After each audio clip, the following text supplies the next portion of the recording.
까지 실족하였느냐? 그럴 수 없느니라. 그들이 넘어짐으로 구원이 이방인에게 이르러 이스라엘로 식인하게 함이니라. 그들의 넘어짐이 세상의 풍성함이 되며 그들의 실패가 이방인의 풍성함이 되거든 하물며 그들의 충만함이리요. 내가 이방인인 너희에게 말하노라. 내가 이방인의 사도인 만큼 내 직분을 영광스럽게 여기노니 이는 혹 내 고륙을 아무쪼록 시기하게 얼마를 구원하려 함이라. 그들을 버리는 것이 세상의 화목이 되거든 그 받아들이는 것이 죽은 자 가운데서 살아나는 것이 아니면 무엇이리요. 25절 6절 3절 말씀 봅니다. 형제들아, 너희가 스스로 지혜 있다면서 이 신비를 너희가 모르기를 내가 원하지 아니하노니 이 신비는 이방인의 충만한 수가 들어오기까지 이스라엘의 더러는 우둔하게 된 것이라. 그리하여 온 이스라엘이 구원을 받으리라.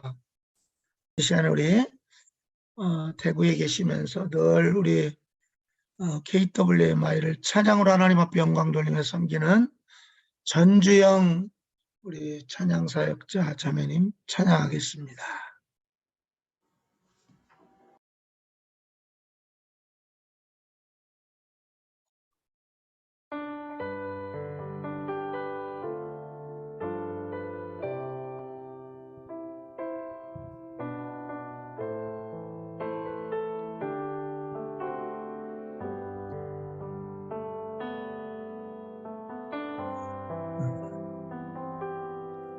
주가 보이신 생명의 길 나 주님과 함께 상한 마음을 들이며 주님 앞에 나가리. 나의 의로움이 되신 주 그 이름 예수, 나의 길이 되신 이름 예수.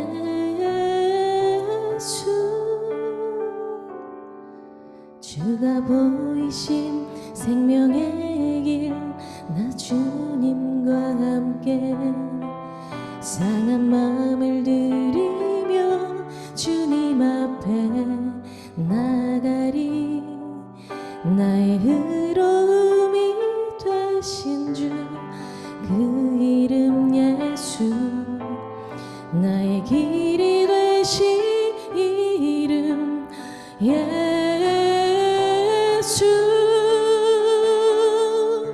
나의 길 오직 그것이나니 나를 단련하신 후에 내가 정금같이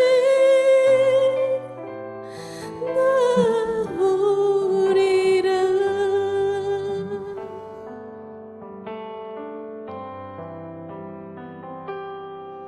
주가 보이신 생명의 길 나 주님과 함께 상한 마음을 들이며 주님 앞에 나가리. 나의 의로움이 되신 주 그 이름 예수, 나의 길이 되신 이름 예수.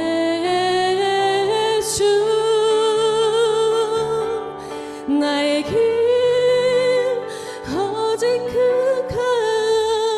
그것이나니 나를 단련하신 후에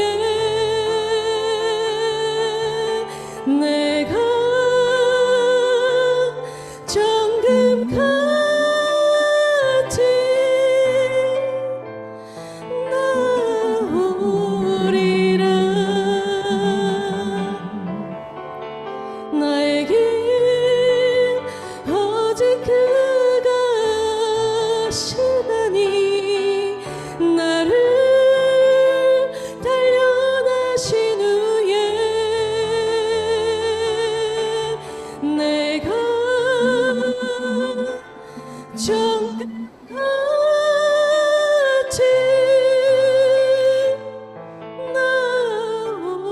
나오리라. 내가 정금같이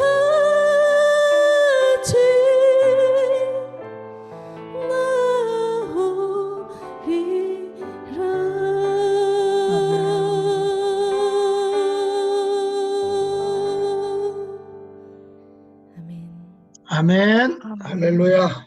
감사합니다. 이 시간에 우리 오늘 말씀 증거해 주실 박 목사님 소개합니다. 사단법인 이스라엘 포럼 이스라엘 교육원 원장님으로 지금 사역하고 계신 박일승 목사님 오늘 말씀 증거해 주실 텐데, 위로하시는 하나님 말씀 제목 가지고 말씀 나누겠습니다. 박 목사님 사랑합니다. 감사합니다. 제 목소리 잘 들리십니까? 네. 예. 화면 공유하고 진행하겠습니다.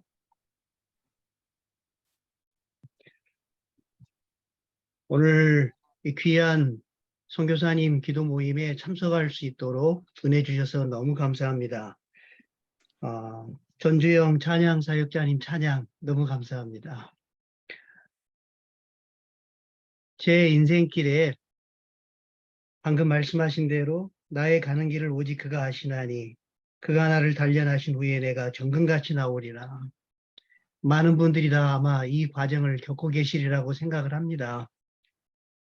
저는 요즘에 배우고 있는 중요한 원리 중에 하나가 사역을 하는 동안에, 삶을 살아가는 동안에 다른 사람을 흉내내지 말고 하나님께서 진정 나에게 원하시는 그 나의 모습, 진짜 나의 모습이 되어가야 된다는 것을 하나님께서 가르쳐주고 계십니다. 인생 마지막에 제 이름이 박일승입니다. 주님께서 저를 보시고 일승아 정말 너는 박일승이가 되었구나 이렇게 말씀하시는 것을 듣기를 소원합니다. 오늘 이미선 선교사님 기도하실 때 무릎으로 승리하는 하루가 되게 해달라고 기도하셨는데 너무 감사합니다. 길이요 진리요 생명이신 예수님, 그 예수님밖에는 저희가 승리의 비결이 없는데 주님 앞에 무릎으로 승리할 수 있는 그 기도하시는 대로 이루어지기를 축복합니다. 아멘. 오늘 기도하는데 또 한 가지 떠오르는 말씀이 있었습니다. 욥기 1장에 보면 다 아시죠? 하나님이 욥을 사탄에게 자랑하시잖아요. 욥처럼 순전하고 온전하여 하나님을 경외하며 악에서 떠난 자가 없느니라. 이 기도회가 하나님 앞에 정직하고 순수하고 진실되고 이런 기도회가 계속 유지될 수 있기를 축복합니다. 오늘 제목을 보시게 되면 너희가 모르기를 원하지 아니하노니라는 제목을 잡았습니다. 그 앞에 부분을 잘 보시면 이 신비를 너희가 모르기를 원하지 아니한다 이런 말씀을 하고 계시는데 신비는 뭐를 말씀하는 건가요? 미스테리온이라고 얘기를 하고 있습니다. 예전 성경에는 이 비밀을 모르기를 원하지 않으니라고 번역을 했는데 개역개정 성경에서는 신비를 미스테리온, 신비를 모르기를 원하지 않는다라고 말씀하고 계시잖아요. 시크릿과 미스테리 이 차이가 뭘까요? 시크릿은 만약에 제가 이렇게 뒤로 볼펜을 숨기고 있다가 앞으로 볼펜을 내보이면 안 보이던 것이 보이는 게 시크릿이죠. 그러나 미스테리온이라고 하는 것은 앞으로 내보여줘도 보이기는 보이는데 잘 모르는 것, 이해하지 못하는 것, 이거를 미스테리, 헬라어로는 미스테리온이라고 합니다. 사도 바울이 로마서를 쓰면서 로마 성도들에게 형제들아 너희가 이 신비를 모르기를 원하지 않는다. 이 신비를 꼭 알기를 원한다. 그래야 진짜 지혜로운 자이다. 라는 말씀을 해주고 계십니다. 오늘 이 말씀을 나누기를 원합니다. 성경에 보면은 이 신비, 비밀, 미스테리온이라고 번역된 여러 단어가 있지요. 에베소서나 골로새서에 보게 되면 그리스도, 교회가 신비다. 그리고 복음이 곧 신비다. 이방인이 함께 상속자가 되고 이런 것이 신비다. 또한 디모데전서에 보시게 되면 경건이 신비다. 그리고 부활이 신비다. 이런 여러 가지 신비에 대한 얘기가 나옵니다. 뿐만 아니라 오늘 본문에서는 이스라엘이 신비다. 이렇게 말씀을 하고 계십니다. 제가 2018년도 12월 달에 성탄절 앞두고 대림절에 이 말씀을 강력하게 받았습니다. 교회 앞에 강대상 뒤에 너희는 주의 길을 준비하라. 그가 오실 길을 곧게 하라. 이런 말씀이 걸려져 있었는데 이 말씀이 저에게 굉장한 큰 음성으로 제게 다가왔습니다. 2000년 전에 예수님께서 이 땅에 오실 때에 세례 요한이 이사야 말씀을 인용하면서 너희는 주의 길을 준비하라. 그가 오실 길을 곧게 하라. 왕이 오실 때 그냥 오시지 않잖아요. 군대에 가신 분들은 잘 아실 겁니다. 사단장이 온다라고 할 때 한겨울에도 눈을 다 쓸고 길을 준비하는, 없던 길을 만들어내는 그러한 일을 하게 되는데 하물며 만왕의 왕이신 주님이 오실 때 그냥 오시겠습니까? 누군가가 준비하는 자들이 있어야죠.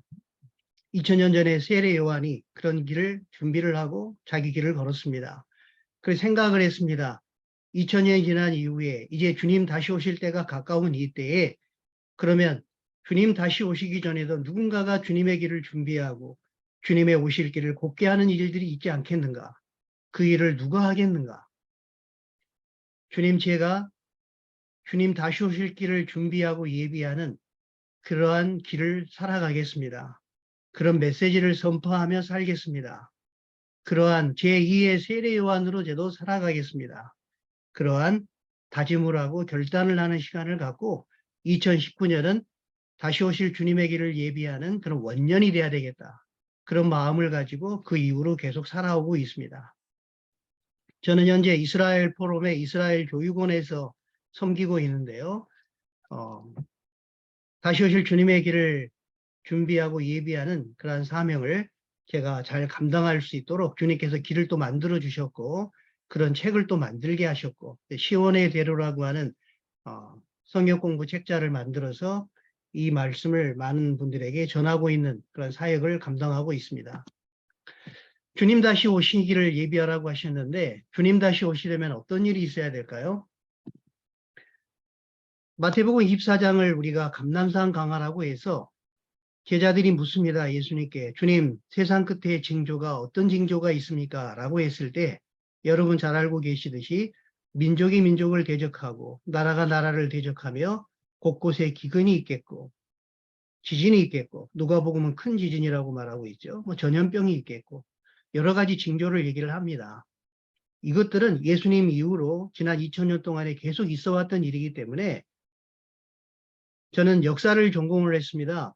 역사를 전공한 저로서 역사 속에서 분명하게 이 시대에 확인해 볼 수 있는 그러한 것들이 무엇일까 고민을 했을 때 조금 전에 말씀드린 민족이 민족을 대적하고 나라가 나라를 대적하고 기근과 지진과 우리가 지금 경험하고 있는 전염병과 이런 것들 외에 역사적으로 분명히 확인할 수 있는 게 있구나. 마태복음 24장 14절에 보면 이 천국 복음이 모든 민족에게 증언되기 위하여 온 세상에 전파되리니 그제야 끝이 오리라. 세상 끝에 대한 징조로 천국 복음이 모든 민족에게 증언되기 위해서 온 세상에 전파되리라는 말씀을 주님께서 확인할 수 있는 징조로 보여주고 계십니다.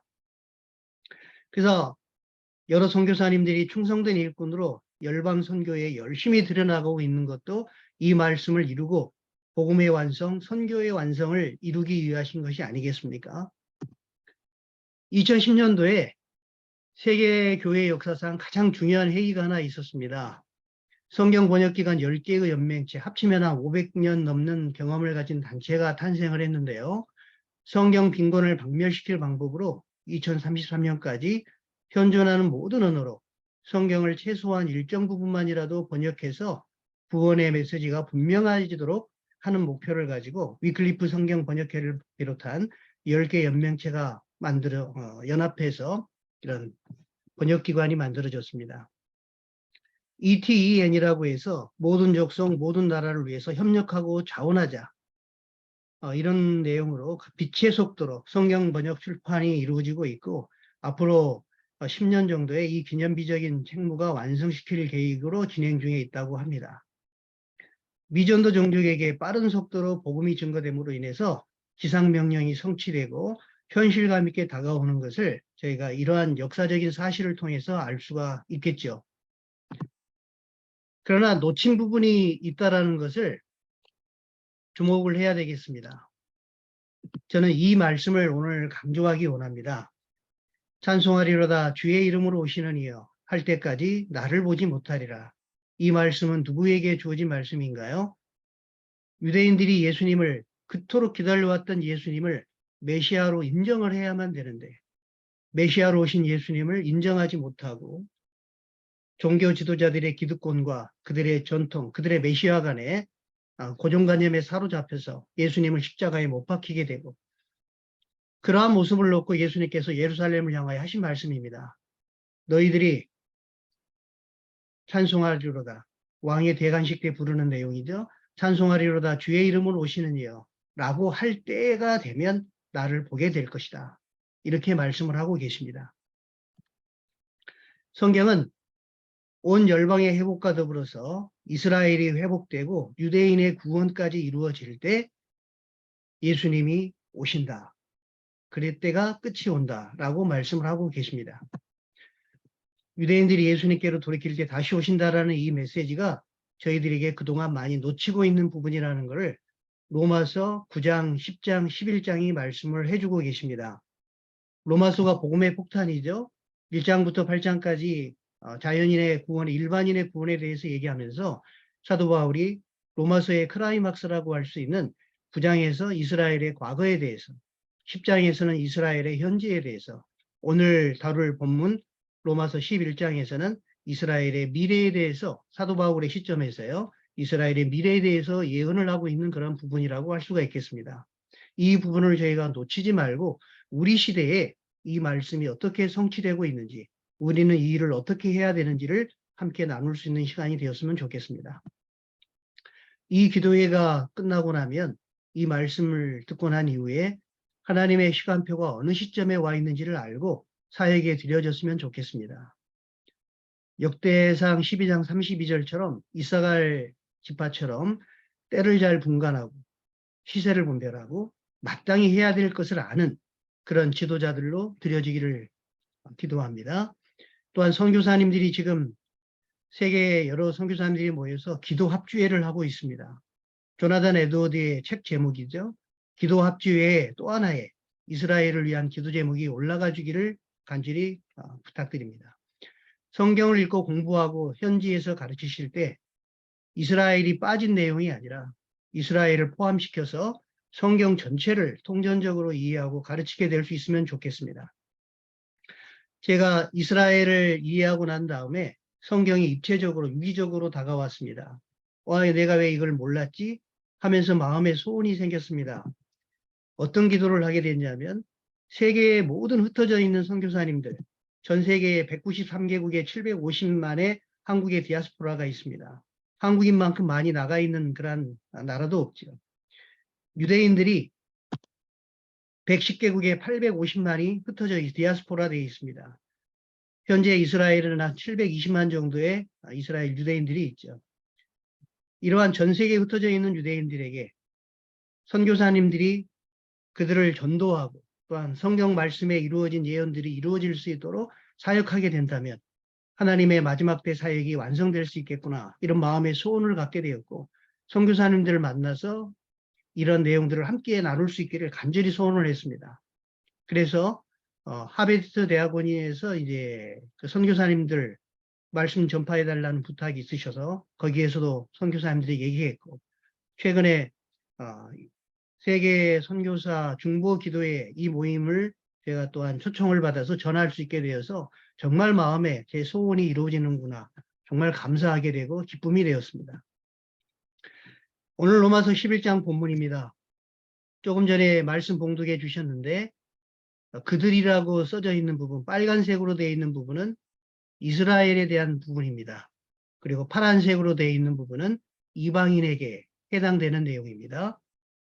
그리고 사도 바울이 25절에 보시게 되면 형제들아 너희가 스스로 지혜 있다 하면서 이 신비, 미스테리온, 보아도 잘 보지 못하는, 보여줘도 알지 못하는 2000년 전에 대제사장과 종교 지도자들은 예수님이라고 하는 그 비밀을 보여줬습니다. 그 신비를 보여줬는데 보아도 보지 못했죠. 죽은 자가 살아나도 그 예수님을 보지를 못했습니다. 오늘날에도 동일한 사람들이 있을 수도 있습니다. 이 신비를 너희가 모르기를 내가 원하지 아니하노니 이 신비는 이방인의 충만한 수가 들어오기까지 이스라엘의 더러는 우준하게 된 것이라. 그리하여 온 이스라엘이 구원을 받으리라. 이 구절 속에 이 짧은 25절 구절, 26절 구절 속에 2000년이라는 시간이 들어있습니다. 2000년이라는 시간이 들어있습니다. 길게는 4000년의 시간을 볼 수도 있습니다. 이 말씀을 이해하기 위해서는 사도 바울이 로마서에서 세계를 어떻게 구분하는지를 보셔야 됩니다. 로마서 1장 16절에 보면 제가 대학교에 대학생으로 있을 때 학교에서 복음을 전할 때마다 이 말씀을 무척 좋아하고 주장을 했습니다. 내가 복음을 부끄러워하지 아니하노니 이 복음은 모든 믿는 자에게 구원을 주시는 하나님의 능력이 됨이라. 먼저는 유대인에게요 그리고 헬라인에게로다. 모든 믿는 자에게 구원을 주시는 하나님의 복음의 능력이죠. 근데 사도 바울은 모든 믿는 자를 두 개로 구분하고 있습니다. 먼저는 유대인에게 그리고 헬라인에게라 이렇게 구분을 하고 있거든요. 톰 나이트의 모든 사람을 위한 로마서의 책을 보게 되면 요즘에 로마서의 가장 유명한 신학자 중에 하나지 않습니까? 이렇게 얘기를 하고 있습니다. 로마인보다 수백 년 앞서 세계를 지배했던 헬라인은 세계를 헬라인과 나머지로 양분했다. 편지의 상당 부분에서 바울은 세계를 다른 식으로 분할하느라 여념이 없다. 유대인은 세계를 유대인과 나머지로 양분했다.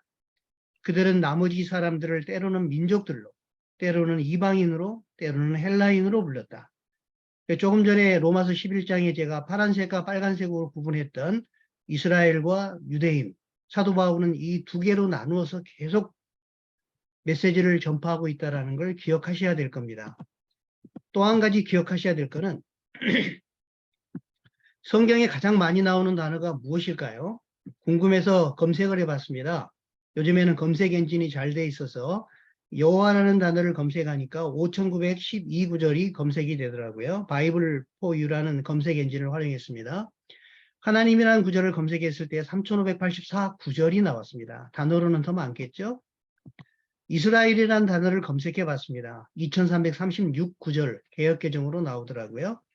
신구약 성경이, 구신약 성경이 31,102구절이라고 하는데 이스라엘이라고 하는 구절 2336구절로 나누게 되면 13구절이 됩니다. 무슨 말입니까? 성경은 13구절마다 한 구절씩 이스라엘이라는 단어를 얘기하고 있는 거죠. 달리 말하면 이스라엘이라는 개념을 모르면 성경을 제대로 해석할 수가 없다라는 뜻이 되는 겁니다. 그래서 어떤 신학자는 성경의 이스라엘은 성경을 담는 그릇이다.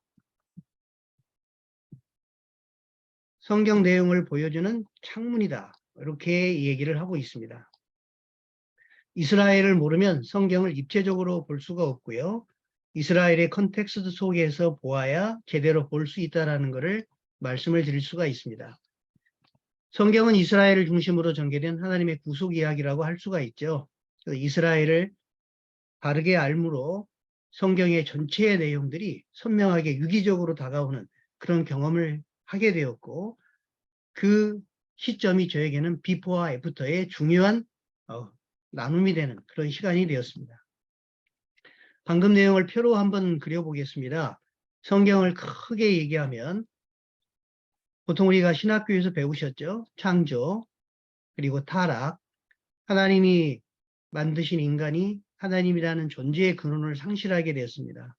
하나님은 내버려 두지 않으시고 그 인간을 구속하시고 구속의 역사를 쭉 진행시켜 나오시죠. 그리고 결국은 어떻게 하십니까? 완성해 가시는 그러한 역사를 펼치고 있습니다. 맞습니다. 하나님은 결국 언약의 역사를 완성하시고 복음의 역사를 완성하시고 선교의 역사를 완성하시고 또 하나님의 구속사를 완성하시고 안식을 완성하시고 하나님의 나라를 완성하실 것입니다. 이 완성을 위해 우리가 지금 뛰고 있지 않습니까? 이것을 좀 다른 시각으로도 보게 되면 빨간색이라고 말씀드린 부분이 이스라엘입니다. 그리고 이방인이라고 말한 그 부분이 파란색이 되겠습니다. 이스라엘로 시작된 구속사는 하나님께서 창세기 1장부터 2장까지 어떻게 보면 성경을 크게 나누면 성경의 서론이 창세기 1장, 2장이 되고요. 창세기 3장, 타락 이후부터 시작해서 계시록 20장까지가 본문이 된다면 계시록 21장, 22장이 결론이 될 겁니다. 마치 나비의 데칼코마니 날개가 만나는 것처럼 창세기 1장, 2장 성경의 서론이 계시록 21장, 22장 새하늘과 새 땅으로 이렇게 만나게 되는 것이겠죠. 창세기 6장에 보면은 하나님께서 인간을 지으심을 한탄하시고 노아 시절에 다 쓸어버리시는 장면이 나오게 됩니다. 그리고 창세기 11장에 가게 되면 바벨탑 사건으로 인해서 하나님이 인간을 흩으신 장면이 나오시고 결국은 12장에 가게 되면 성경의 큰 분수령이 되는 아브라함이 출현을 하게 되죠. 아브라함 이후에 이스라엘이 탄생하게 되고 이어서 다윗 그리고 예수님으로 마태복음 1장 1절에 보면 아브라함과 다윗의 자손 예수 그리스도의 세계라고 하며 구약 성경을 요약을 하게 됩니다. 이스라엘을 통해서 하나님께서 구속의 역사를 아브라함을 통해서 시작하고 있고요. 점선을 보시게 되면 AD 70년 이후에 이스라엘이 역사의 무대에서 사라진 것 같지만 1948년에 역사의 무대에 다시 나타나기 시작했습니다. 그리고 사도 바울이 얘기했던 이스라엘이 구원을 얻으리라는 말씀이 지금 우리가 보는 시대에 우리의 목전에서 이루어지고 있죠. 이스라엘로 시작된 구속사는 이스라엘로 마무리될 것이다. 이런 말을 얘기할 수가 있겠습니다. 로마서 11장 25절로 26절 한번 읽어보도록 하겠습니다. 혹시 찬양 사역자 전주영 우리 찬양 사역자님 로마서 11장 25절 26절 한번 읽어주시겠습니까? 형제들아 너희가 스스로 지혜 있다 하면서 이 신비를 너희가 모르기를 내가 원하지 아니하노니. 조금 전에 저희가 읽었던 말씀을 분석해 보겠습니다. 이 신비를 모르기를 너희가 원치 않는다 하면서 이 신비는 무엇이냐? 이방인의 충만한 수가 들어오기까지 파란색입니다. 이방인의 충만한 수가 들어오기까지 사도행전 10장에 보면 고넬료 사건이 나오죠. 이방인이 구원을 얻게 되었습니다. 그리고 11장에 가면 유대인들이 그동안 유대인들에게만 전도하다가 안디옥에 가서 이방인에게 전도를 하게 되고 드디어 이방인들이 이방인과 유대인이 함께하는 교회가 탄생을 하게 되었습니다. 그 이후로 사도 바울의 이방인 전도 사역이 쭉 진행이 되게 되죠. 그 뒤로 이방인의 충만한 수가 들어오게 되었고 여러 선교사님을 통해서 오늘날에도 이방인의 충만한 수가 들어오고 있는 상황이라고 말씀드릴 수가 있겠습니다. 그 뒤에 한번 두 번째 거 읽어주시겠습니까? 예, 전주영 선교사님. 이스라엘의 덜어는 우준하게 된지라. 이방인의 충만한 수가 들어오기까지 이스라엘의 덜어는 우준하게 된지다라고 하나님이 큰 그림을 보여주고 계십니다. 파란색, 이방인의 충만한 수가 유대인들이 넘어졌습니다. 역사의 무대에서 사라지게 되고 전 세계로 디아스포라 되었습니다. 예루살렘은 AD 70년에 멸망되었죠. 로마의 티투스 장군에 의해서요. 그 뒤로 이방인의 충만한 수는 들어왔고 그 사이에 그 2000년 동안 이스라엘의 덜어는 우준하게 되는 데는 이사야 6장 9절로 12절의 말씀이 적용이 됩니다. 이사야 선지자에게 하나님께서 이스라엘 백성에게 가서 말씀을 전하라고 했을 때 이스라엘 백성들이 들어도 듣지 못하고 보아도 보지 못할 것이다라고 예언을 했습니다. 이 말씀을 예수님이 받으셔서 마태복음에서 이사야 말씀이 맞구나. 보아도 보지 못하고 들어도 듣지 못하고 마음으로 깨닫지 못하는구나. 사도 바울이 로마서에서 다시 또 얘기를 합니다. 로마서 28장에 가면 이사야 말씀을 동일하게 인용을 하면서 보아도 보지 못하고 들어도 듣지 못하는 그 말씀이 맞다. 이제는 내가 이방인에게로 가노라. 이런 말씀이 이루어지고 있습니다. 점선이죠. 이스라엘의 더더는 우둔하게 된지라. 그들이 메시아를 죽인 죄도 있지만 하나님께서 이방인의 충만함을 위하여서 이스라엘의 더러가 우둔하게 되는 그러한 섭리를 우리에게 베풀어 주셨습니다. 이것을 로이드 존스 목사님은 이렇게 표현했습니다. 이스라엘이 우둔하게 되고 넘어지게 된 것. 조금 전에 저희가 로마서 11장 11절에서 이스라엘의 실패는, 이스라엘의 넘어짐은 이방인의 충만을 위한 것이다. 이방인의 구원을 위한 것이다라고 얘기했는데, 이걸 가리켜서 이스라엘의 실패, 이스라엘의 넘어짐은 영원한 넘어짐과 영원한 배제가 아니라 일시적인 배제이다. 그리고 이스라엘의 전체적인 배제가 아니라 이스라엘이 부분적으로 배제된 것이다라고 해설을 하고 있습니다. 로마서 강해를 한번 읽어보시기 바랍니다. 그래서 이사야 선지자가 하나님께 묻습니다. 힘 빠지는 말이죠. 너가 가서 복음을 전하더라도 이스라엘이 듣지 않을 것이다. 깨닫지 못할 것이다. 그럼 주님 언제까지 그렇게 되나요? 라고 물었을 때 이스라엘이 황폐하게 될 때까지다. 거꾸로 말하면 뭡니까? 이스라엘의 황폐됨이 끝날 때가 되면, 이스라엘의 황폐됨이 끝날 때가 되면 이스라엘이 깨닫게 되고 보게 되고 듣게 될 것이다. 메시아를 이렇게 예언하고 있는 겁니다. 실제로 이스라엘의 땅이 황폐됨이 끝났다라는 것을 우리가 보게 됩니다. 텔아비브 사진이거든요. 텔아비브의 사진이 오늘날에 가면 이렇게 번성한 도시가 됐습니다. 1900년대 초기만 해도 이런 땅이었는데 이런 모습으로 변하게 됐습니다. 그리고 실제 이스라엘이 1948년 건국될 당시에 이스라엘에 믿는 유대인의 숫자가 23명이었습니다. 그런데 지금은 약 3만 명, 4만 명 정도의 숫자가 예수님을 믿고 있고, 사실 역사적으로 공부하셔야 됩니다. 이스라엘 사람들이 예수님을 믿는 게 너무나도 어렵습니다. 2000년 동안에 성경 예언대로 이스라엘은 엄청난 핍박과 배제를 당했습니다. 십자군 전쟁을 포함하여 러시아의 포그롬을 포함하여, 그래서 이스라엘이 예수님을 믿게 되는 것은 너무너무 어려운, 십자가를 믿기가 너무나 어려운 그런 역사적으로 그러한 민족인데, 그 예수님을 믿기 어려운 민족이 예수님을 믿기 시작하게 되면서 기하급수적으로 성장하게 되고, 현재 한 300, 400여 개의 교회와 그리고 한 4만여 명의 성도가 있다라는 것, 기하급수적으로 늘어나고 있다라는 것은 오늘날 이스라엘이 보고 듣고 깨닫게 된다라고 하는 사도 바울이 말하고 있는 로마서 11장의 말씀이 이루어지고 있는 것입니다. 그래서 이제 마지막으로 그리하여 온 이스라엘이 구원을 얻으리라. 이 말씀이 오늘날 빨간색이 다시 회복이 되고 있죠. 온 이스라엘이라고 하는 많은 신학자들은 올이 아닙니다. 에브리가 아니고 many, 많은 이스라엘이 구원을 얻으리라. 사도 바울의 표현으로 하면 이스라엘의 남은 자가 구원 얻도록 기도해 달라고 부탁을 했죠. 그 숫자가 되겠습니다. 온 이스라엘이 구원을 얻으리라. 그래서 이방인과 이스라엘의 충만한 수가 차게 되면 하나님이 아브라함에게 약속하셨던 나는 너희의 하나님이 되고 너희는 나의 백성이 되리라. 하나님이 하나님의 백성을 만들고 하나님의 교회를 만들고 한 세 사람을 만들고자 하시는 이 일이 완성이 되면 하나님의 나라가 완성되고 주님이 다시 오신다라는 게 성경이 말씀하고 있는 메시지가 되겠습니다. 그래서 저희가 추수하는 일꾼으로 일을 하고 있는 거 아니겠습니까? 방금 로마서에서 읽으신 대로 먼저는 유대인에게요. 다음은 헬라인에게로다. 사도 바울이 이방인의 사도로서 이 말씀을 지켰습니다.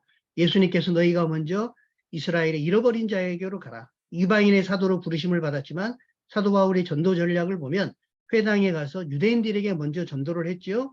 거기에 참석하고 있는 경건한 헬라인들이 오히려 스펀지 빨아들이듯 이방인들이 예수님을 더 영접한 사실들을 보게 됩니다.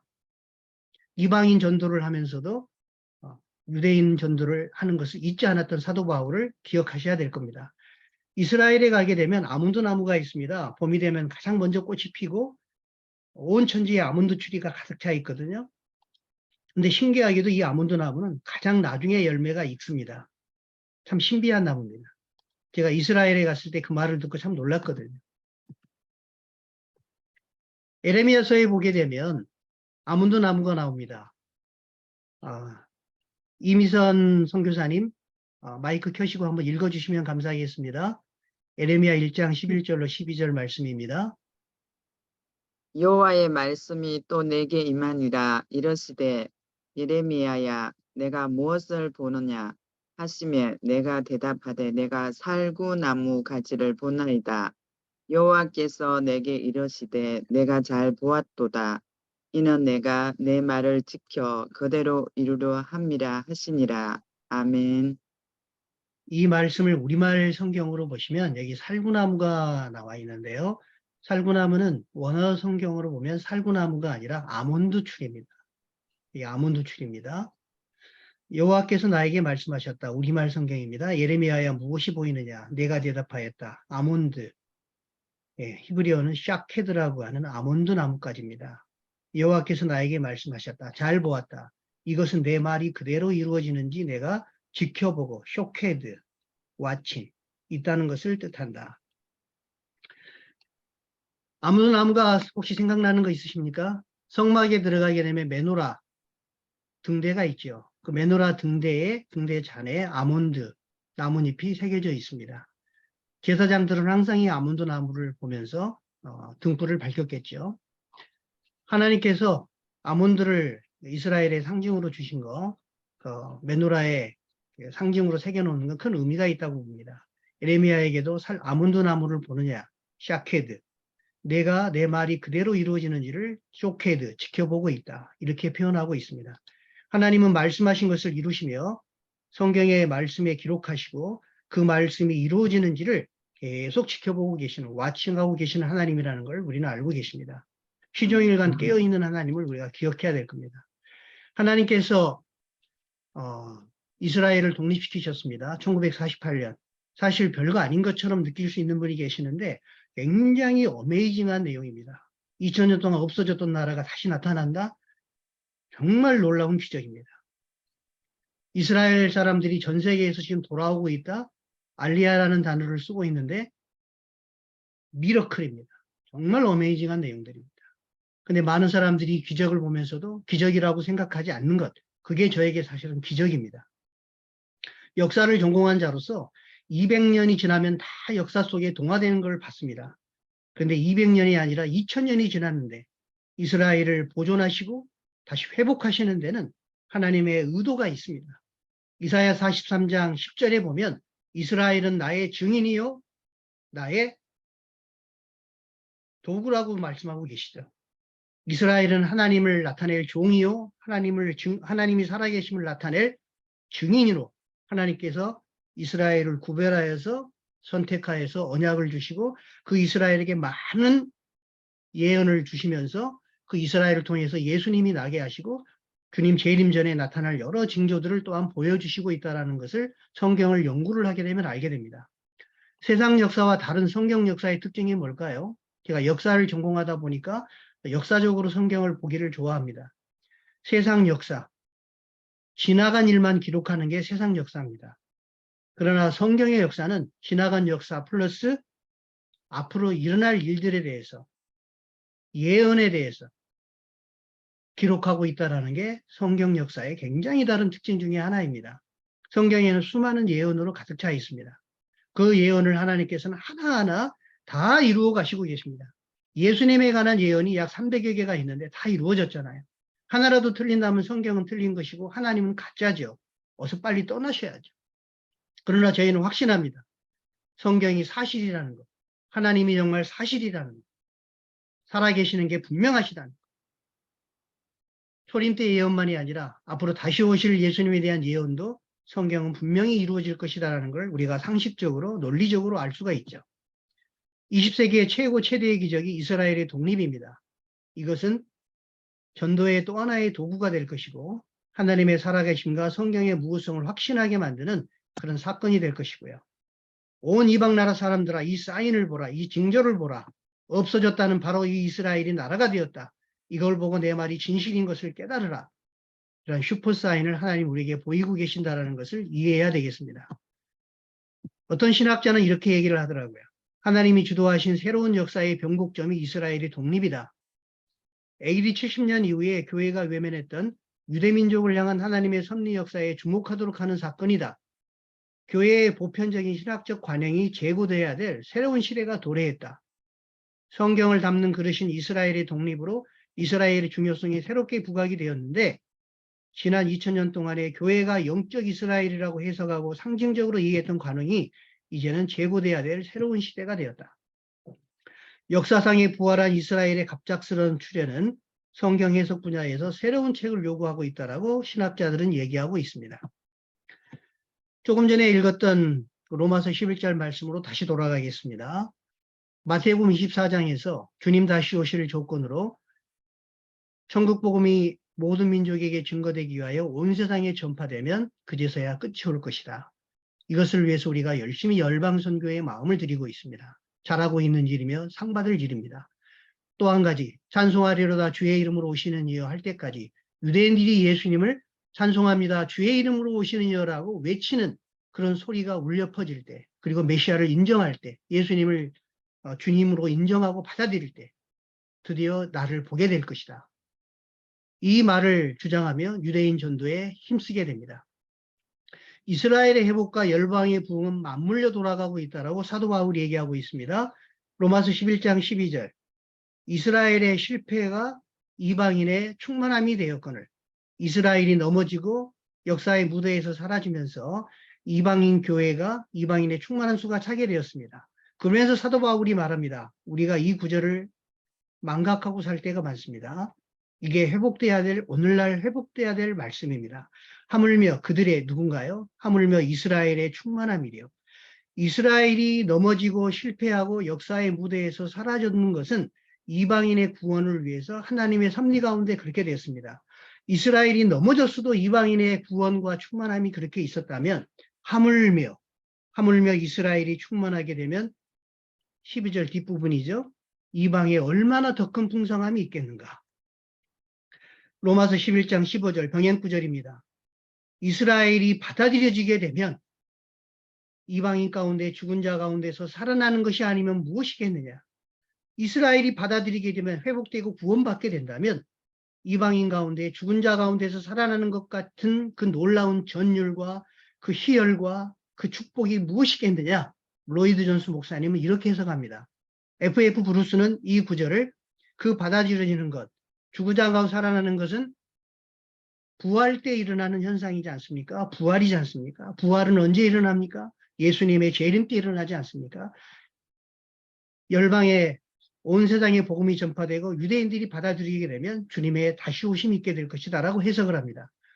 브루스의 해석으로 하든 로이드 존스 목사님의 해석으로 하든 우리에게는 이스라엘의 회복은 열방의 부흥과 주님의 다시 오심과 강력하게 맞물려 있는 내용이다라고 얘기를 할 수가 있습니다.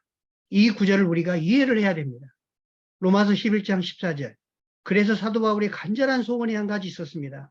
2000년 동안 이스라엘이 눈이 가리워져서 귀가 닫혀서 눈이 보지 못하게 되어서 예수님을 메시아로 못 받아들이게 될 것이다. 그러나 어느 때인가 이방인들아 너희가 충만하게 되어서 예수님을 알게 되었을 때 그리고 주님께서 그들의 눈을 열어주시는 그 때가 황폐함이 마치게 되는 때가 오게 되었을 때 내 고륙 이스라엘을 식인하게 해달라. 그들 중에서 얼마를 구원하게 해달라. 이 부탁을 이방인들에게 하고 있는 것입니다. 근데 그동안 2000년 동안의 이방교회는 이 구절을 제대로 해석하지 못해서 이스라엘을 식인하게 하기는커녕 이스라엘을 핍박하고 이스라엘을 죽이고 그리고 반유대주의로 사로잡혀서 저희가 지금까지 이스라엘을 외면하는 그러한 일들이 역사 가운데 있어 왔습니다. 그러나 이제 하나님께서 때가 되어서 미스테리온, 이 신비 하나님께서 깨닫게 하시고 보게 하심으로 또 이스라엘이 이 땅에 드러나게 하심으로 하나님께서 이 사도 바울이 하셨던 로마서 11장 말씀이 이해가 되게 되고 내 고륙을 식인하게 하여 그들 중에 얼마를 구원하게 하게 하시는 이 마음을 가진 자들이 일어나고 있다는 걸 보게 됩니다. 2023년은 종교개혁 506주년이 되는 해입니다. 5017년 당시에 상실된 말씀이 있었죠. 그리고 재발견된 진리가 있었습니다. 오직 의인은 믿음으로 말미암아 살리라. 선행으로 구원받는다라고 하는 로마 가톨릭의 그러한 교리에 반대해서 비텐베르크 성당에 마틴 루터가 95개 전 반박문을 붙이면서 이 말씀을 가지고 일어났습니다. 오직 의인은 믿음으로 말미암아 살리라. 오늘날 상실된 회복되어야 될 진리가 뭐겠습니까? 이 복음은 모든 믿는 자에게 구원을 주시는 하나님의 능력이 됩니다. 먼저는 유대인에게요. 그리고 헬라인에게로다.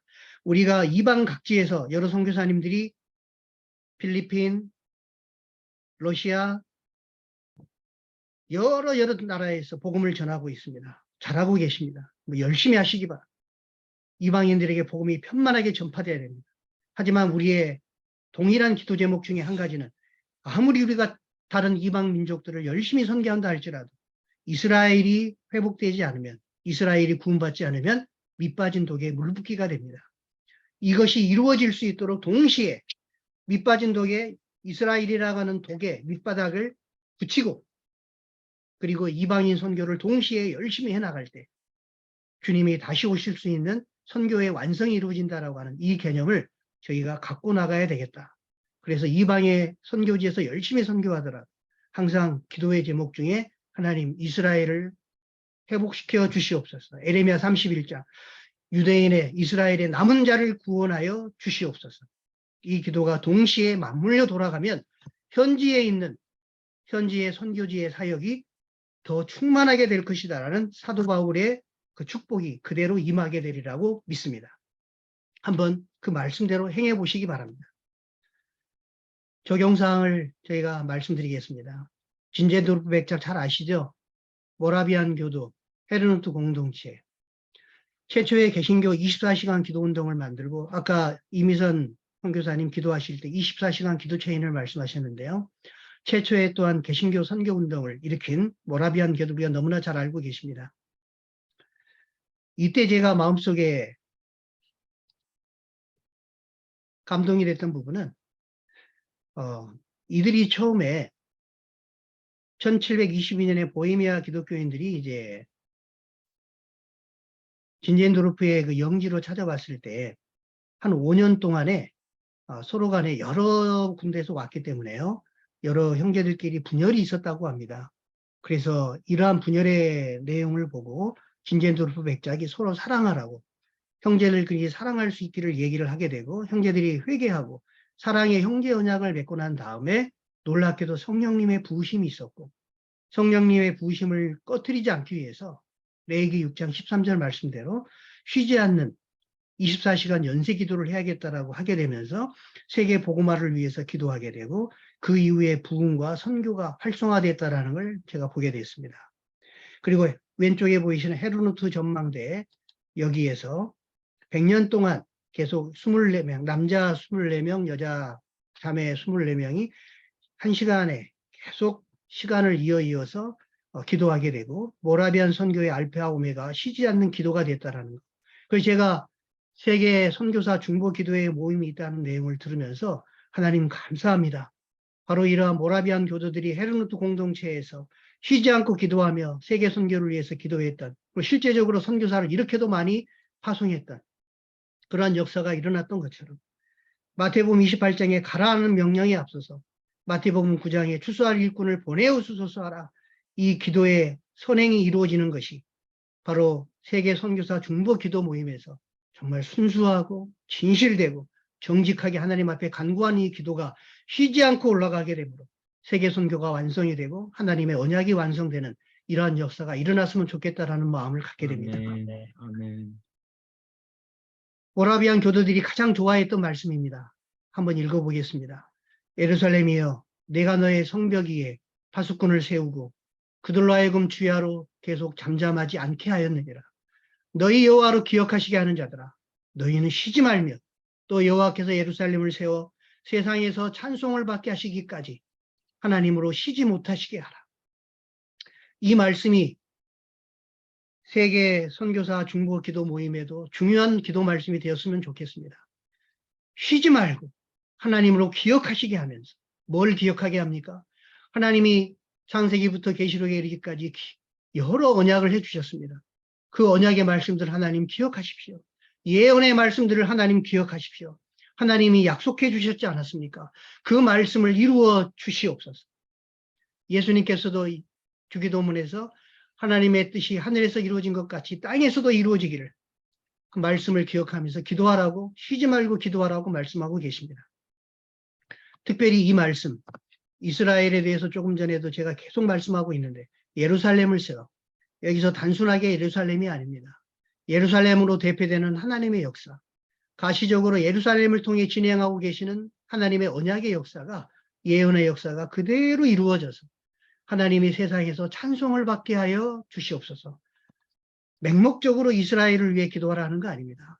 성경에서 약속하신 그 이스라엘을 통해서 이루어지는 언약들을 통해서 하나님이 살아계신다는 것을 하나님의 세상에서 찬송을 받게 하시기를 간절히 기도하는 마음으로 하나님으로 쉬지 못하게 하는 그런 사람이 되어주시기를 부탁을 드립니다. 현대 히브리어에 보시게 되면 원어 성경에 기억하시게 하는 자들이 이렇게 나옵니다. 마 미츠바림 에트 아도나이 이렇게 나오죠. 마 미츠바림이 기억하시게 하는 자들입니다. 현대 히브리어에서 마즈키라가 비서입니다. 복수는 마즈키림이고요. 단수 마즈키라가 여성형으로 비서인데요. 기억하는 사람이 비서라는 겁니다. 비서의 역할이 뭐죠? 사장님 옆에서 뭐라고, 오늘 일정은 이렇게 됩니다. 기억하셔야 됩니다. 이렇게 기억하게 하듯이 하나님께서 예루살렘을 세워서 온 세상에서 이루시고자 하시는 그 언약들이 이런 것이죠. 하나님 이루어 주십시오. 라고 기억하게 하시는 비서의 역할을 하는 파수꾼이 되어 주시기를 당부를 드립니다. 조나단 에드의 책 가운데 기도 합주회가 있습니다. 선교사님들이면 반드시 아마 읽으신 책들이라고 생각이 되는데 영국에서 1737년도에 조지 히플드라든가 웨슬리로 인한 각성이 있고요. 특별히 스코틀랜드 램스버싱의 그 부흥이 있었고요. 이러한 소식들이 조나단 에드워드하고 연결이 되어서 기도 합주회가 일어나게 됩니다. 이때 에드워드가 이런 말씀을 가지고 설교를 했습니다. 같이 한번 읽어보겠습니다. 많은 백성과 강대한 나라들이 예루살렘으로 와서 만군의 여호와를 찾고 은혜를 구하며 이방 백성 10명이 유다 사람 하나의 옷자락을 잡고 함께 가자 하리라. 조나단 에드워드는 제가 지금 말씀드린 이스라엘이 회복됨으로 마지막 선교의 마무리가 있을 것이다라는 것을 깨달았던 사람입니다. 에드워드뿐만이 아니라 찰스 펄전을 포함해서 존 오웬이라든가 레더포드라든가 여러 청교도들이 성경을 읽다가 이스라엘이 회복되겠구나. 로마서 11장 말씀을 보고 이스라엘이 회복이 있어야 된다라고 기도했던 사람들이 있습니다. 이스라엘이 나라가 되기도 전부터 이스라엘의 회복을 위해서 기도했던 청교도들이 있거든요. 한번 청교도들을 공부해 보시기 바랍니다. 그 중에 한 사람이 에드워드입니다. 이방 백성 10명이 유다 사람 한 사람의 옷자락을 잡고 함께 가자 하리라. 이것이 아직 이루어지지 않았다. 이 말씀이 이루어지도록 기도하자. 그런데 오늘날 우리 시대에 이 말씀이 저는 이루어지고 있는 걸 보게 됩니다. 이방 백성 10명이 유다 사람 하나의 옷자락을 잡고 함께 가자. 이스라엘로 가서 많은 사람들이 방문하고 기도하고 하는 일들이 우리 시대에 이루어지고 있는 걸 보게 됩니다. 조나단 에드워드가 이 책을 쓰게 된 것은 이 기도합주회의 정신을 되살리고 기도에 헌신하게 하는 지속적 역할을 담당하게 하려고 이 기도합주회를 썼습니다. 이후 역사에서도 우리는 기도합주회가 각성된 하나님의 사람들에 의하여 지속되고 있는 것을 보게 됩니다. 이 기도합주회가 오늘 아침에 이루어지고 있는 기도합주회가 정말 순수하고 정직하고 진실되게 하나님으로 하여금 기억하게 하시는 기도합주가 되시기를 축복합니다. 이러한 데 영향을 주게 된 건 청교도의 소망이라는 책을 보시게 되면 토마스 보스턴이라는 분의 이야기가 나옵니다. 이런 분들의 수고가 있었기 때문에 당시 영국에서 신앙에 대해서 얘기를 하면 모든 사람이 비웃었던 이런 시대에 토마스 보스턴이라는 목사님은 이런 말씀을 전했습니다. 유대인이 국가적으로 회심하게 될 날이 다가오고 있다. 1700년대 초예요. 지금은 눈멀고 거부하는 유대인들이 이사야 말씀이죠. 마침내 회개하고 그리스도를 믿게 될 것이다. 사도 바울이 말한 로마서 11장 말씀이죠. 그리고 그리스도의 교회에 연합하게 될 것이다. 하나님의 백성으로 하나가 되게 될 것이다. 이 교리를 다음과 같이 적용했습니다. 같이 한번 읽어보겠습니다. 여러분은 개혁사역을 위해 우리나라의 개혁과 세계의 계획을 위하여 교회를 사랑하고 교회에 관심을 기울이고 있습니까? 현재 기로에 처한 이 사역의 부흥을 갈망하고 있습니까? 지금 쇠락한 교회가 번성하기를 바라고 있습니까? 그렇다면 유대인 회심을 위해 기도하십시오. 지금은 마른 뼈처럼 놓여있는 교회의 부흥을 갈망하십니까? 생명의 성령께서 교회에 임하시기를 진정으로 원하십니까? 그렇다면 유대인을 위해 기도하십시오. 그들을 버리는 것이 세상의 화목이 되거든 그 받아들이는 것이 죽은 자 가운데서 살아나는 것이 아니면 무엇이리요? 그것은 활력 있는 때일 것입니다. 성령이 엄청나게 부어지는 때일 것입니다. 그리고 이제까지 존재했던 것보다 훨씬 더 높은 개혁이 임할 것입니다. 총교인들이 했던 내용들입니다. 이런 말씀들을 가지고 청교도들은 기도했습니다. 그 뿌리들이 지금까지도 이어져 와서 하나님께서 그들의 기도가 응답되고 있다는 걸 보게 됩니다. 이어서 우리가 그러한 제목으로 기도합주에 하나의 또 다른 기도 제목을 올려야 되지 않겠나 이런 말씀을 권면해 드립니다. 이제 말씀을 마무리해 가겠습니다. 바울이 이방인 선교에 열심을 낸 또 하나의 이유가 있습니다. 이방인 선교를 열심히 하게 되면 깨달은 이방인들이 유대인들은 지금 깨닫지 못합니다. 그러나 이방인들은 스펀지처럼 받아들입니다. 하나님의 섭리입니다. 이스라엘이 넘어집니다. 그러나 완전히 넘어졌느냐? 그럴 수 없느니라.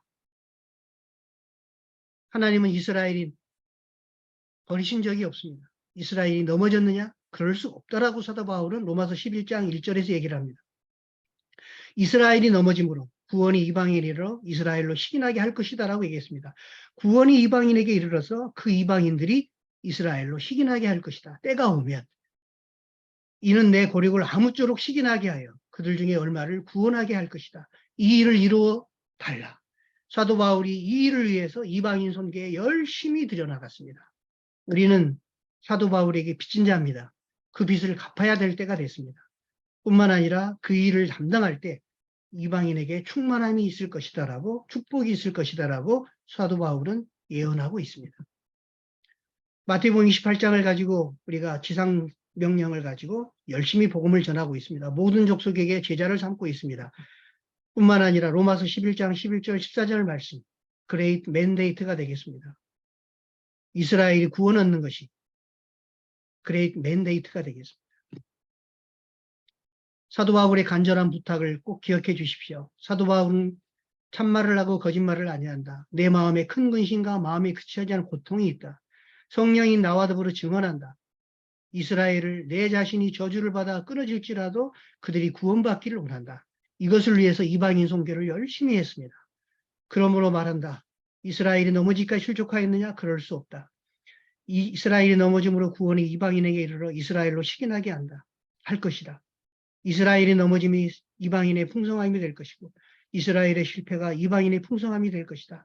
하물며 이스라엘이 구원 얻고 회복되는 충만함이 일어나게 되면 이방인이 얼마나 더 큰 풍성함이 일어나겠느냐. 이 말씀이 오늘날 우리가 붙잡아야 되고 회복돼야 될 그런 말씀이라고 확신합니다. 하나님이 이스라엘을 통해서 하나님의 시계를 정하셨습니다. 하나님의 시간표를 알려면 이스라엘을 보면 하나님의 시간표를 알 수가 있습니다. 그런데 하나님이 이방인에게도 역할을 주셨습니다. 하나님의 시계 이스라엘, 그것을 돕는 역할이 이방인의 역할입니다. 특별히 우리나라는 더더욱 특별한 역할을 부여받았습니다. 기회가 되면 다음에 말씀드리겠습니다. 이스라엘의 택하심은 열방을 위하심이고 열방교회가 복받는 것은 이스라엘 회복을 위해서 함께 기도하고 협력할 때입니다. 선교사님들이 서로 협력하듯이 이스라엘과 열방이 또한 협력해야 됩니다. 시계가 돌아갈 때 어떻게 돌아갑니까? 분침이 돌아가면 자연스럽게 시침이 돌아갑니다. 하나님의 시계 이스라엘이 돌아가기 위해서는 이방인의 분침이 돌아가면 자연스럽게 시계가 돌아갑니다. 이 둘이 합력하여서 하나님의 구속의 역사가 마무리되게 될 것입니다. 제가 제 딸하고 하브루트 하게 되면서 이 책을 읽었습니다. 나는 기다립니다. 여러분에게는 어떤 것이 기다려지는 제목입니까? 어렸을 때는 어린아이가 엄마가 주는 선물이 기다려집니다. 결혼하지 않는 청년과 우리 처녀들은 자기 배우자를 만나서 결혼하는 그 시간이 무척 기다려질 겁니다. 아이를 낳고 자녀를 키우게 되면 좋은 대학에 들어가거나 또는 어떤 집을 얻는 것이거나 이런 것들 또한 기다리게 됩니다. 여러분에게는 최근에 가장 기다려지는 게 무엇입니까? 저는 가장 기다려지는 것이 내가 진실로 속히 오리라 하시거늘 아멘 주 예수여 오시옵소서. 사실 입술로만 부르짖는 말이 아니라 요한계시록을 덮으면서 성경을 덮으면서 경건한 성도들이 하는 마지막 기도, 진실된 기도, 아멘 주 예수여 오시옵소서. 이 기도 제목을 위해서 우리가 열심히 이방에서 선교하고 있고 유대인들이 회복되도록 선교를 열심히 해야 되겠습니다. 같이 한번 읽고 마무리합니다. 샤갈의 그림입니다. 하얀 십자가라는 그림인데요. 대부분의 크리스천들은 가운데 계신 예수님만 바라봅니다. 예수님 주변에 있는 사람들의 의미, 고통받는 유대인들의 의미를 놓치고 있습니다. 예수님도 유대인이죠. 대부분의 유대인들은요. 유대인들이 고통은 바라보지만 중앙에 계신 예수님은 놓치고 맙니다. 놀라운 예술가인 샤갈은 이 두 가지를 다 보고 있습니다. 유대인들이 정말 저주하는 게 십자가거든요. 예수님을 싫어합니다. 그런데 샤갈은 십자가에 달리신 예수님, 탈릿을 쓰고 있죠. 유대인의 정체성이죠. 그 예수님을 인정하고 바라보고 있습니다. 뿐만 아니라 주변에 있는 유대인들도 보고 있습니다. 두 가지를 동시에 보시기 바랍니다. 예수님을 보시고 이방인의 선교를 보시면서 주변에 고통받는 유대인과 그들의 회심과 그걸 동시에 보시면서 선교할 수 있는 균형 잡힌 시각을 가지고 성경을 볼 수 있는 그런 선교사님들 되시기 바랍니다. 기도하시겠습니다. 하나님 아버지 감사합니다. 하나님께서 저희를 이방의 선교를 위하여서 열심히 선교지에서 선교하게 하셨습니다. 감사합니다. 하나님 그러나 주님 다시 오시려면 세상이 끝나는 그날이 오려면 땅끝까지 이방 땅끝까지 복음이 전파될 뿐만 아니라 이스라엘의 남은 자들이 하나님께로 돌아오지 않으면 하나님 끝이 오지 않는다라고 말씀하고 계십니다. 하나님 저희가 균형 감각을 가지고 이방인의 충만한 수가 차도록 기도할 뿐만 아니라 이스라엘의 남은 자가 하나님께 돌아올 수 있도록 있는 곳에서 열심히 기도하고 그들에게 빚진 자의 마음으로 지원하고 또한 그걸로 인하여 저희 선교가 축복이 되게 하여 주시옵소서. 아멘. 저희가 있는 각 처소의 선교가 놀라운 축복으로 그리고 이방인과 유대인이 하나가 되어서 한 세 사람이 되어 하나님의 백성이 되어 하나님의 온전한 교회가 하나님께 주님께 올려드릴 수 있는 그러한 축복이 있을 수 있도록 그 일을 위하여 이 기도회가 쓰임받게 하여 주시고 이 아멘. 기도회가 그러한 일에 균형감을 가지고 올바른 진리의 말씀을 연구하고 전파하고 기도에 들여나갈 수 있는 그런 공동체가 될 수 있도록 축복하여 주시옵소서. 아멘. 오늘 이 말씀을 하나님 사용하여 주시고 저희 마음에서 기억나게 하여 주시옵소서. 아멘. 선교사님들의 선교지를 축복합니다. 또한 이스라엘을 축복합니다. 하나님의 나라가 이 땅에도 온전히 임하게 하여 주시옵소서. 살아계신 예수 그리스도의 이름으로 기도하옵나이다. 아멘. 박일승 목사님의 박승일 목사님이 아니고 박일승 목사님의 주신 말씀 가지고 기도하고 기도한 후에 우리 박일승 목사님께서 마무리 기도와 축도까지 하고 일부 예배를 마칩니다. 함께 김민희 목사님 중심으로 기도하겠습니다. 네, 감사합니다. 오늘도 이스라엘의 회복과 열방의 부흥, 주님의 다가오심을 우리에게 말씀으로 도전해 주셨습니다. 오늘 주신 말씀을 10가지로 정리하였습니다. 주님 열방이 부흥될 때 이스라엘이 회복되리라 믿습니다. 열방이 구원받음으로 이스라엘이 시기나게 하셨어. 그들 중 남은 자들을 구원하여 주시고 종들의 열방과 이스라엘 민족에게 동시에 열심히 복음을 증거하게 하셨어. KWMI에 주신 이 말씀을 이 시간 다시 기억나게 하시고 여호와께서 예루살렘을 세워 세상에서 찬송을 받게 하시기까지 그로 쉬지 못하도록 기도하는 종들 될 수 있도록 오늘 주신 말씀 붙들고 이 시간 선교사님들 다 같이 마이크 켜내 주시고 또 이 말씀을 따라 우리가 또 순종하며 이 하루를 살아가게 하시고 또 우리에게 주어진 나라 민족을 위하여 우리 한국교회를 위하여 또 고통 중에 있는 많은 우리 동료 선교사님들을 위하여 눈물로 호소하며 주님 앞에 중보의 기도를 나아갑니다. 주여 은혜를 베풀어 은혜를 베풀어 주시옵소서. 주신 말씀 택합니다. 인과 이광 주의 나라가 주 역사가 하나님의 아버지 마음이라 하나님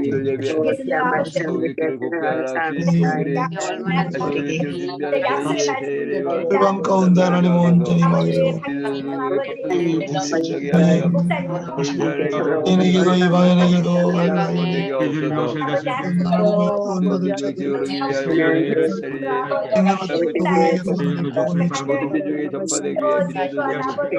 우리 이스라엘도 먼저 역강의 민족의 가지를 민족이 하나님 이스라엘로 시작되어진 역사 끝까지 하나님